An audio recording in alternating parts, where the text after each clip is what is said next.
Recep Tayyip Erdogan atau lebih dikenal dengan nama Erdogan dilahirkan di Istanbul, Turki pada tanggal 26 Februari 1954 dan dibesarkan di Rize, pesisir Laut Hitam, dan kembali ke Istanbul dalam usia sekitar 13 tahun yang hidup dalam keluarga kelas menengah. Ayahnya merupakan seorang pelaut yang bertugas sebagai penjaga pantai di Angkatan Laut dan berasal dari Rize. Erdogan kecil tumbuh di daerah Kasimpasa, Istanbul yang terkenal sebagai daerah para pekerja keras.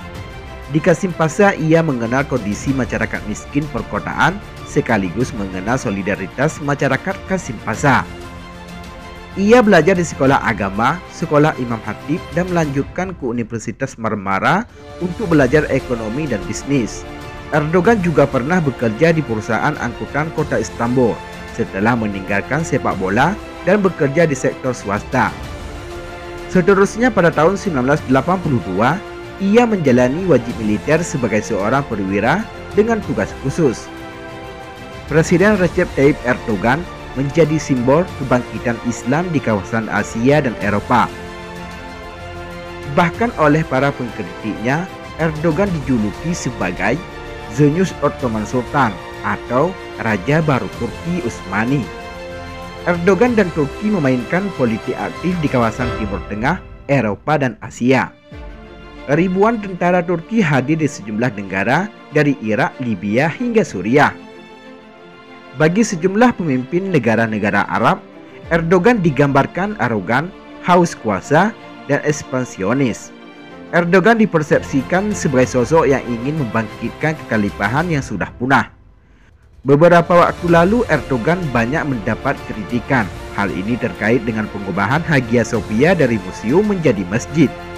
Sebuah keputusan yang mendapat kritik pedas banyak pihak, meski didukung banyak kelompok juga. Terlepas dari segala konflik, kiprah, dan kontroversinya, ada beberapa fakta menarik tentang Erdogan. Sebelum lanjut, tekan dulu subscribe dan tombol loncengnya juga ya guys, agar kamu gak ketinggalan informasi menarik lainnya dari Info Warganet.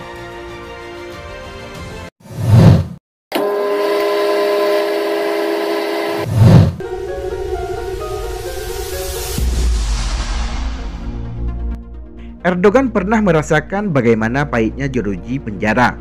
Pada tahun 1998, ia divonis 10 bulan setelah membacakan puisi kontroversial. Puisi itu membandingkan masjid dengan barak, menara dengan bayonet, serta keimanan dengan tentara. Vonis itu membuat ia mundur dari jabatannya sebagai wali kota. Hurriyet Daily melaporkan, rombongan 2000 kendaraan mengantarkannya ke penjara Hakan Aslaneli, Istanbul. Di penjara ia dipisah dengan tahanan lainnya. Setelah menjalani masa hukuman, Erdogan dibebaskan pada tahun 1999. Erdogan lantas memasuki dunia politik. Ketika Partai Islam Erbakan dilarang pada 2001, Erdogan kemudian berkontribusi dalam membentuk Partai Keadilan dan Pembangunan atau AKP. Partainya memenangkan pemilihan pada tahun 2002. Namun Erdogan dilarang untuk masuk ke parlemen karena pernah dipenjara. Sampai pada akhirnya AKP berhasil mengamandemen konstitusi dan ia pun bisa terlibat dalam parlemen.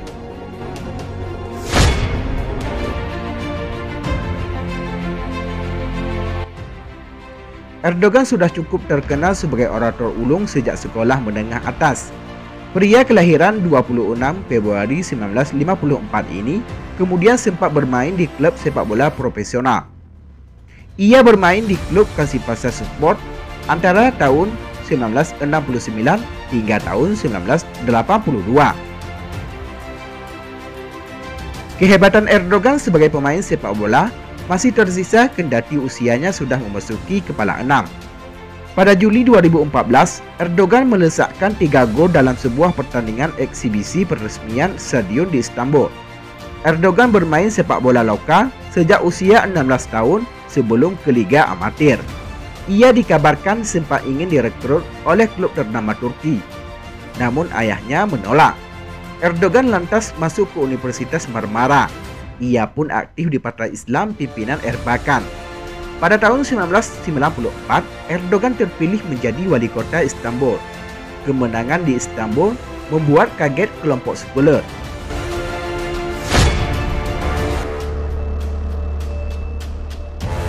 Keberhasilannya dalam membangun Istanbul mendapat pujian dari banyak kalangan.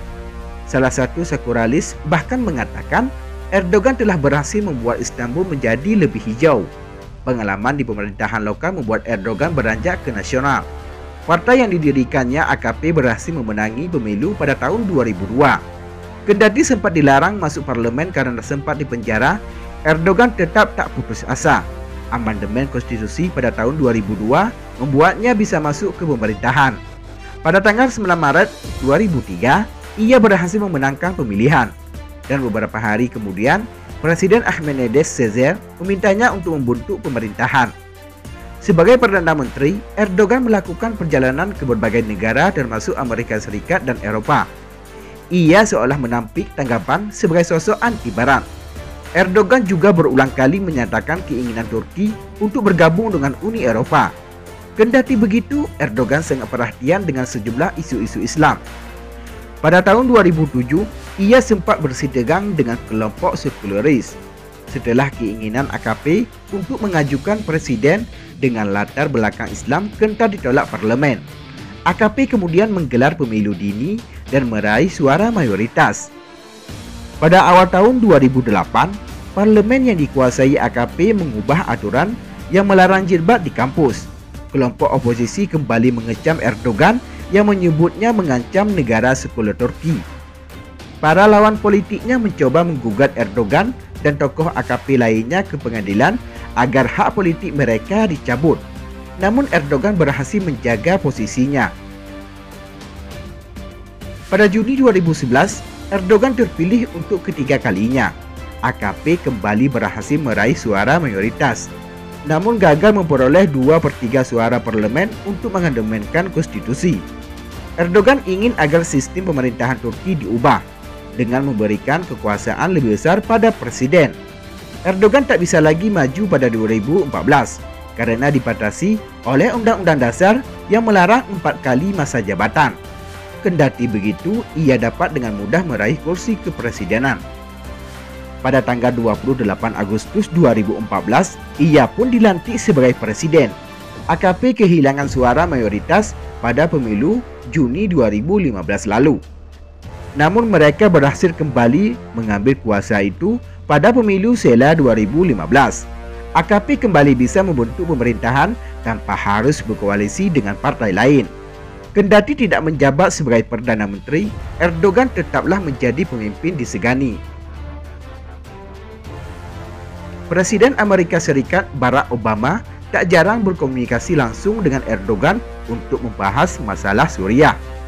Dalam konflik dengan Rusia beberapa waktu terakhir, ia juga terlibat ketegangan langsung dengan Presiden Vladimir Putin. Kini Erdogan bakal menjadi pemimpin Turki terlama dalam sejarah. Erdogan semakin memperkuat posisinya secara legal dan politik. Semua lawan-lawan politik berbahayanya dihadapi dengan jalur hukum. Sempat digoyang kudeta gagal yang dituding yang diokati oleh Fethullah Gulen. Kemudian Erdogan menangkap para pelaku kudeta. Erdogan bakal tercatat dalam sejarah Turki dan dunia.